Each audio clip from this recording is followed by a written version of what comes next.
Hi everyone, today I'd like to examine one of the most significant events in Chicago sports history. That is going to be the 1919 Black Sox scandal. And the reason I chose this topic is one, the Chicago White Sox are my favorite baseball team, and two, they are my local team as I live in that top left corner of Indiana, so they are fairly close to where I live. So rather than simply retelling the story, I want to show how Americans learned about the scandal through contemporary newspapers. By following newspaper coverage published between 1919 and 1921, we can watch the investigation unfold in real time and better understand why this event permanently changed professional baseball. We'll be looking at four separate newspapers that I found via ProQuest, and I will be pretending as if I am presenting this to the Porter County Historical Society, my county.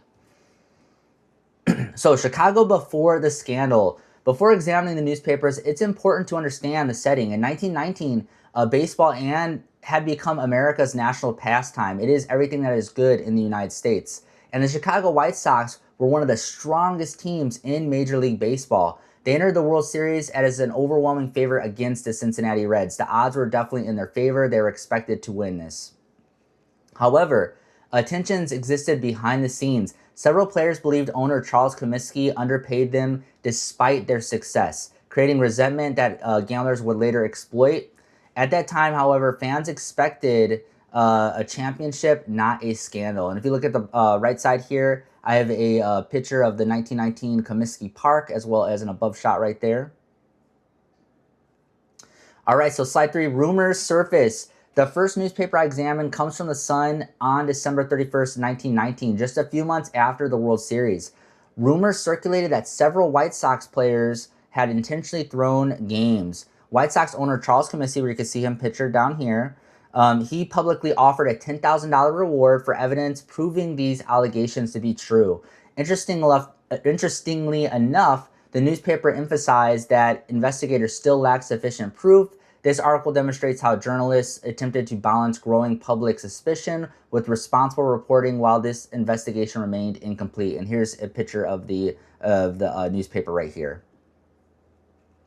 So the investigation expands less than 1 year later. The story changed dramatically. The Sun reported that pitcher Eddie Sykott confessed he accepted $10,000 to help throw the World Series. Shoeless Joe Jackson admitted receiving $5,000 after allegedly being promised $20,000. At nearly the same time, the New York Times described testimony before a Chicago grand jury explaining how gamblers allegedly coordinated bets across multiple cities. These articles show how the investigation evolved from rumors into a national criminal case involving players, gamblers, and organized betting operations. And you can see Shoeless Joe Jackson down here talking about hitting with Babe Ruth in 1920, and then an image of a photograph of Eddie Sykott. All right, so the trials and its aftermath. Although the players were acquitted during the 1921 criminal trial, the investigation permanently changed professional baseball. Newly appointed Commissioner Kennesaw Mountains Landis, very cool name by the way, believed the game's credibility depended on decisive action. Regardless of the court's verdict, he permanently banned all 8 players from organized baseball. His decision established the authority of the commissioner's office and demonstrated that preserving public confidence was essential to the future of this sport, being baseball.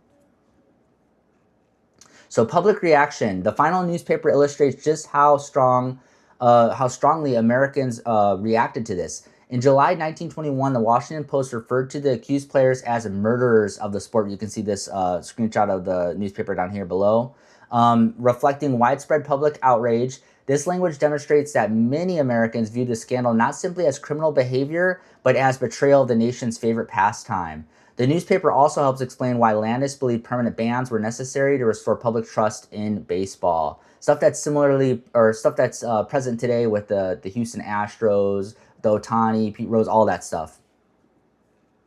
So why does this still matter? More than 100 years later, the Black Sox scandal remains one of the defining moments in American sports history. While it transformed professional baseball, it also demonstrates why historical newspapers remain valuable as primary sources. Rather than relying only on hindsight, historians can examine how ordinary Americans understood these events as they unfolded.